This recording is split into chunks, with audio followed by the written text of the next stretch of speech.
Let's create together and use small elements in a big way.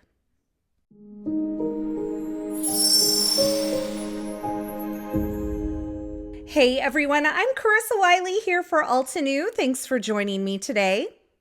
Today I am sharing 2 cards that both feature the Blooming Floral Swag press plate, and I wanted to show you how to take a smaller element like this and use it in a big way on a couple of cards. Now I am going to be doing some hot foiling with this press plate, and I end up using the champagne foil from Altenew, and I'm also going to show you how wonderful the new Crafty Necessities cardstocks are for foiling because they do have a smooth surface. So to start this first card out, I am placing my Blooming Floral Swag press plate onto my Glimmer Hot Foil machine and allowing that platform to heat up. Now, once the platform reaches its temperature, I'm going to press the timer button, and once the timer has run through its cycle, I'm going to remove the platform from the base and take it over to my die cut machine. I'm going to add my champagne foil with the pretty side facing the pretty side of the press plate. And I added the Winter Lake cardstock on top of that along with my shims, and then I'll run that through my die cutting machine. Now keep in mind, you can also use press plates to do a letterpress effect with your Better Press system. So if foiling's not your thing, you can still create similar cards to this. Now you can see when I peel and reveal, I have this gorgeous floral design. It's not a huge design, and that's why I wanted to use it and feature it in a couple of different ways today. The first way I'm going to use this beautiful foiled image is as a focal pattern on a die cut. I've grabbed my World in Bloom die set and I have this circle die from that set. This actually creates the base of the globe, and I have positioned the die right where I want it, kind of cropping out the portion that I want. And I also have a couple of the other dies from that same World in Bloom die set that I'm die cutting from some brushed gold cardstock. So you can see this will actually be the base of my globe, and you can absolutely decorate this globe in so many different ways. If you have a stamp set that's similar, you can try stamping that or heat embossing it in gold onto your cardstock as well to kind of dress up this globe in a different way. I'm also going to die cut the base of the globe from the Morning Frost cardstock. I love this really beautiful soft gray color, and I'm going to be using it in both of my cards today. Now you can see that I have all of my elements die cut and they're ready to put together.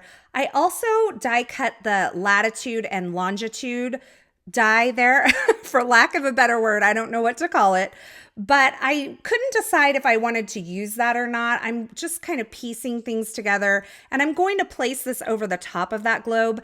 I really felt like in the end it was too much, so I didn't end up using this piece, but I can definitely use it on a different card project. Now, one thing I wanted to point out is that I'm using the new Crafty Necessities cardstock from Altenew in this Winter Lake color. And this is a smooth cardstock that comes in packs of 10 of 8.5 by 11 sheets that coordinate with existing Altenew ink colors.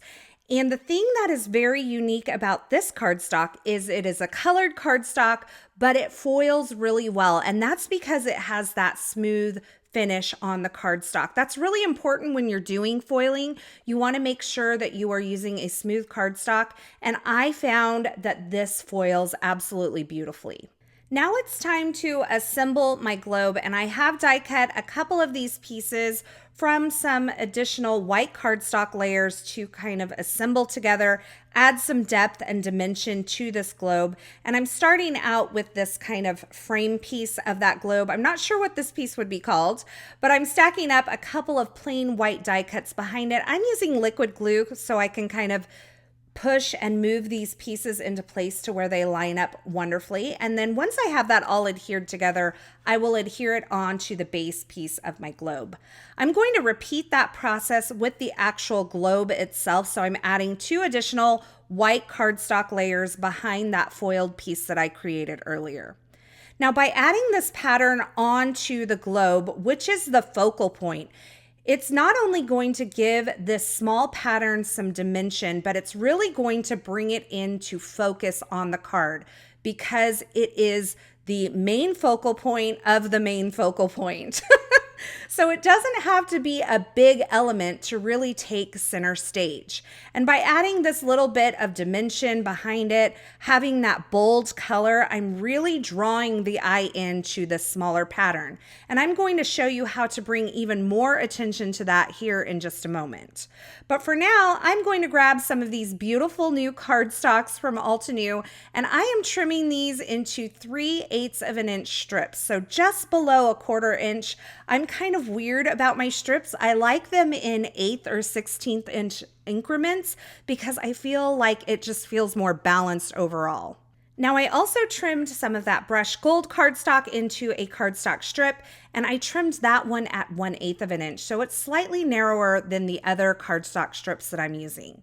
But here is another way to kind of bring the focus into that pattern that we've created. I am doing just a little bit of ink blending on the outer edge of this globe. So it's bringing in some drama, it's bringing in some contrast, and I'm using ink colors that coordinate with the cardstock. So you can see I used the Winter Lake first. That is actually the same ink color as the cardstock that I used.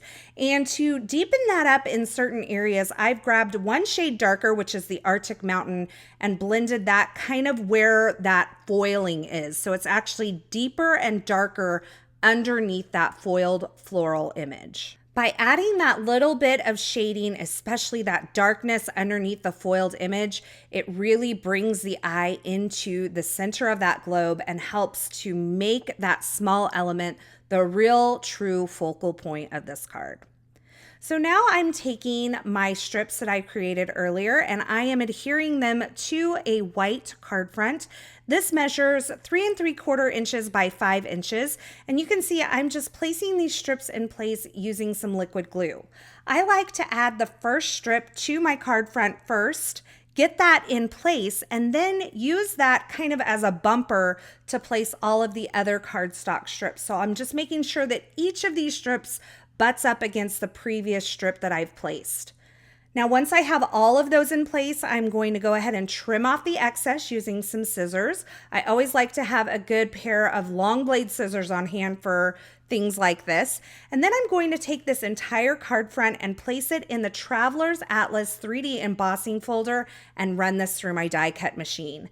This is going to give that map texture on my card front. I think it ties into this globe so wonderfully. I love the way it looks. And an embossing folder is really a great way to add some texture and dimension to a card panel without creating extra bulk. So I've set up my die cut machine in the way that it recommends for a 3D embossing folder. I've run that through my die cut machine and you can see all of that wonderful map texture on my card front.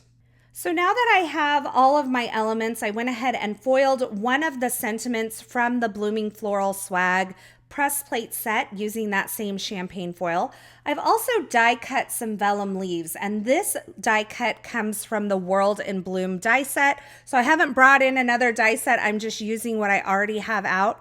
And I am adhering some of those vellum leaves to the back side of my sentiment, which has a little bit of foam tape on it. And then I will take that sentiment and adhere it to my globe. I'm also going to place the globe onto this card front using some foam adhesive. So again, I'm just creating more dimension, but keep in mind, if you don't like a ton of dimension on your card, you can skip any of those elements of foam dimension that you want and create a more flat, mailer-friendly card. So I'm just positioning that onto my card front, making sure I'm totally happy with it before I adhere it down. And that piece of cardstock that we foiled earlier, that's not going to go to waste. I'm actually going to use that as a matte layer for this card front that I've created. So I'm placing the card front onto that matte layer using some foam adhesive. And then I'll take this entire thing and place it onto a top folding A2 white card using tape runner adhesive. I know you didn't expect that. So that finishes off card number 1. You can see how that beautiful floral foiled element takes center stage. Even though it's not a huge press plate in itself, we really can do things to make it kind of come into focus on our card. Now, card number 2 is a very simple card. We're going to be using some more of the Crafty Necessities cardstock from Altenew. I'm using the colors Rouge, Morning Frost, Winter Lake, Lagoon, and Volcano Lake. That was kind of a little test for me, but I'm glad I passed. So I'm arranging these into the order that I want, and I'm going to adhere them to this panel of white cardstock that I've trimmed down. It measures 3 inches by 4¼ inches, and you can see I'm covering the entire thing with tape runner adhesive. Then I'm going to bring in my Essential scoring board from Altenew, and I'm going to butt this strip up into the corner of that scoreboard. And I already have my panel of white cardstock up in the corner of that scoreboard, and that's going to help me align all of these strips perfectly straight on this panel of cardstock that I'm creating. So in order, I am going Rouge, Morning Frost, Winter Lake, Lagoon, and Volcano Lake. And once I have all of those strips in place onto this card panel, I will once again take this and trim off the excess. This time I used a paper trimmer to do it, but if you wanted to use a long blade pair of scissors, you could absolutely do that. Now this panel is beautiful on its own because it has all of those beautiful colored cardstocks on it, and it can be really used in so many ways. One of my favorite ways to use a panel like this is to heat emboss a floral image onto some vellum using white embossing powder and just place it over the top. It allows those colors to show through the vellum and also just create a really lacy, ethereal feel. But today, to dress up this panel, we're going to use that Blooming Floral Swag press plate once again and some champagne foil. Now, I think it's a good idea when you're using something like this to allow the edge of it to kind of run off the paper, kind of that bleed effect that you get. And so I am aligning my champagne foil and my press plate where that left edge is kind of hanging over the edge. You can see me folding down the foil to make sure I have everything where I want it. And you'll notice that I'm going to take this entire stack of the cardstock, the foil, and the press plate and lay it with the back side of the press plate on my hot foil machine, and then I'm going to set the timer. Now, once this timer's done, I'm again going to remove the platform from the base, run that through my die cut machine. But I kind of already was clued into the fact that I had a lot of thickness on this panel, and I was kind of wondering if I was going to get some overfoiling, and look at there, I did. In the corners where the foil touched the cardstock, because there's a couple layers of cardstock going on here, I got a little bit of overfoiling, but it wasn't really pressed into the cardstock. So I was able to take my stamp conditioning eraser, and I know that this is not what it's designed for, but it works beautifully for removing this excess foil without tearing up the cardstock. So I was able to just run that stamp conditioning eraser over those areas where a little bit of that foil transferred, and then I had a beautiful panel ready to go. Now, a couple videos ago, I actually created a bunch of sentiments using the hot foil and these versatile greetings, hot foil plates, and coordinating dies. And so I pulled out one of those greetings that I had already created, and I die cut the outline a couple more times from the Rouge cardstock and the Morning Frost cardstock. And I'm going to layer those up with a little bit of an offset so that I have a little bit of color behind that sentiment. I'm using tape runner adhesive to do this, but you could use liquid glue as well. I'm just trying to make it quick and easy. Then I'm going to take this sentiment and place it onto that panel that I created using some foam adhesive. Now, I wanted to use that Morning Frost cardstock again, but I wanted this to have kind of a little bit of a frame or a border so that it didn't get lost on this Morning Frost cardstock.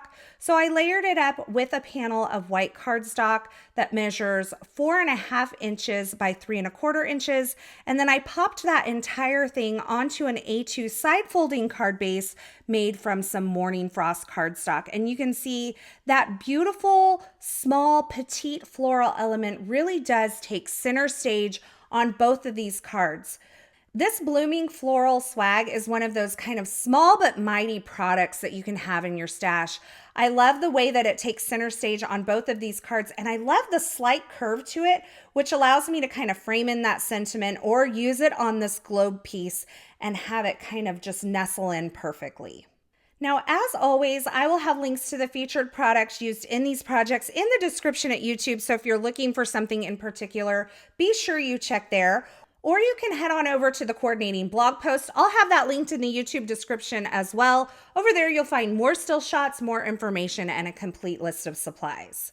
As always, I want to say thanks so much for stopping by and hanging out with me today. I hope you enjoyed this video and I hope you enjoyed these projects. If you did, be sure to like this video and don't forget to subscribe and turn on the notifications here so you don't miss any of the fabulous paper crafting and card making video tutorials. Be sure to let me know in the comments below which of these 2 card projects is your favorite. Thanks again for watching, and until next time, I hope you have a fabulous day.